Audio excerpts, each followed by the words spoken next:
Bismillahirrohmanirrohim. Hai, Assalamualaikum warahmatullahi wabarakatuh. Bersama Miss Rini Hairunisa Usman, your English teacher at SMA N1 Baros. Kali ini kita akan pelajari mengenai descriptive text. Descriptive text. A descriptive text describe a particular object like a place, person, or thing. And the social function of descriptive text to describe the particular object by describing his or her or its specific feature to help the reader visualize what a person, a place, or thing is like.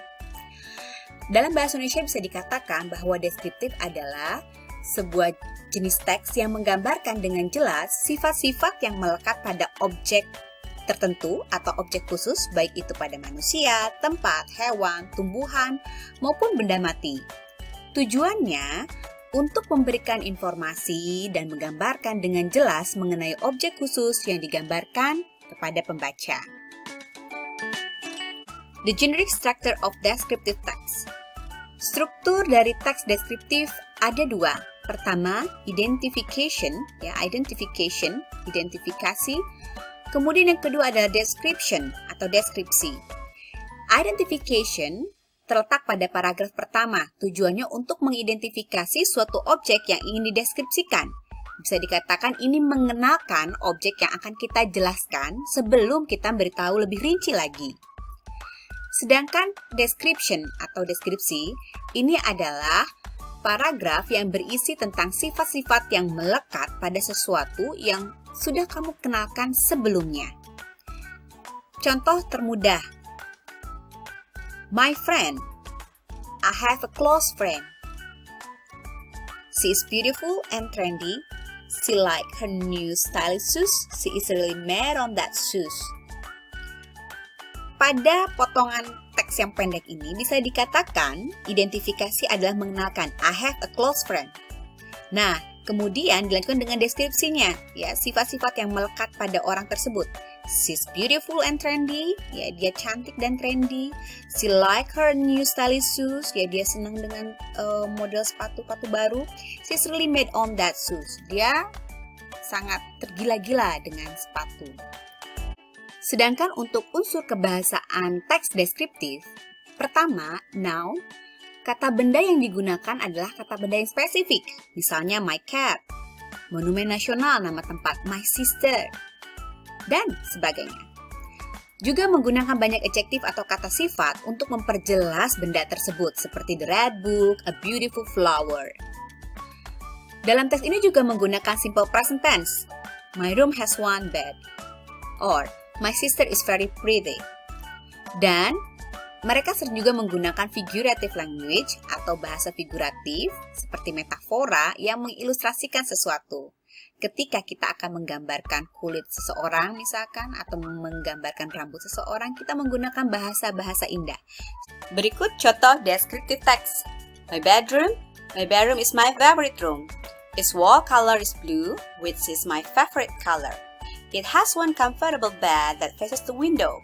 Every morning, the sun shines through my window and wakes me up. On the corner of the room is my desk where I usually study and do my homework. Beside the desk is a big wardrobe where I put all my clothes. My father made the wardrobe for me as the birthday gift. On the left side of the desk, there is a bookshelf where I put all of my favorite books. On the desk, there is a table lamp, laptop, stationery, and notebook. Even though my bedroom is small and simple, I find it very cozy. Pada teks ini bisa kalian temukan identifikasi tempat itu pada paragraf yang pertama, my bedroom is my favorite room. Kemudian dilanjutkan langsung nih dengan description-nya. Its wall color is blue, which is my favorite color. Jadi warnanya biru, ya, warna kesukaan. Kemudian katanya setiap pagi matahari menyinari melalui jendela, membangunkanku. Di pojokan kamar ada meja di mana saya mengerjakan PR. Di samping meja ada lemari di mana saya meletakkan semua pakaian. Ayah saya membuatnya sebagai hadiah ulang tahun. Di sebelah kiri ada meja, kemudian ada lemari buku di mana saya meletakkan semua buku kesukaan saya. Di meja saya meletakkan lampu, laptop, perlengkapan belajar, notebook. Walaupun kamar saya kecil dan simple, saya merasa sangat nyaman. Selanjutnya, ini mengenai contoh ketika menggambarkan seseorang, person. My best friend is Ernesto and he is my classmate. We go to school together. Pada kalimat ini disebutkan, sahabat saya Ernesto, teman sekelas dan kami pergi ke sekolah bareng-bareng. Ini adalah identifikasi. Kemudian paragraf selanjutnya, mulai dari keluarganya Ernesto, kemudian bagaimana Ernesto personalitinya, punctual, tepat waktu, well educated, terpelajar, punya good manner, ya attitude yang baik, perilaku yang baik, dia juga hardworking, pekerja keras. Yang dia sebutkan ciri dari Ernesto adalah sebuah description-nya.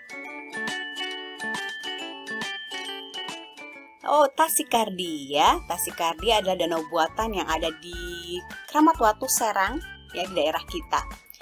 Di sini di paling awal, Tasikardi Lake is an artificial lake in Margasan Village, Kramat Watu, District Serang City, Banten Province.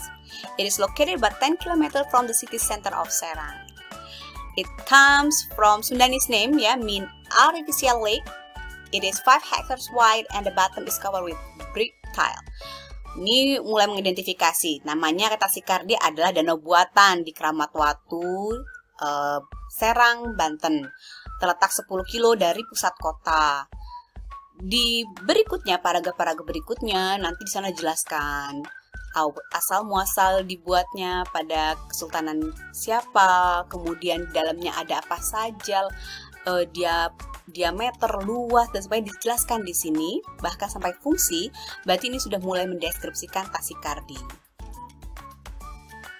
Tower of Pisa, ya, the Leaning Tower of Pisa atau Pisa miring ya, yang condong. Itu kita melihat dari gambar di sini ada Pisa, ya, the Leaning Tower of Pisa, or simply the Tower of Pisa is the campanile of freestanding bell tower. Jadi menara Pisa adalah katanya menara lonceng atau menara lonceng bel di katedral di kota Pisa, Itali. Terkenal karena memang miringnya itu sekitar 4 degrees lean, 4 derajat. The result of an unstable foundation, ini hasil dari fondasi yang tidak stabil. The tower is situated behind the Pisa Cathedral and is the third oldest structure in the city Cathedral Square.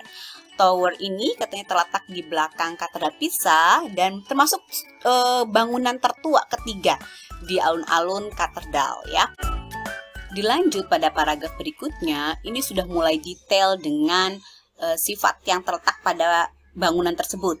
Bagaimana tinggi dari menara, dari bawah diukurnya, bagaimana lebarnya, kemudian estimasi beratnya mungkin, ya, kemudian juga penjelasan bahkan anak tangga yang ada pada tower tersebut. Ya, baik anak-anakku, demikianlah tadi penjelasan mengenai descriptive text dari Miss Rini Hairunisa Usman. Terima kasih. Wassalamualaikum warahmatullahi wabarakatuh.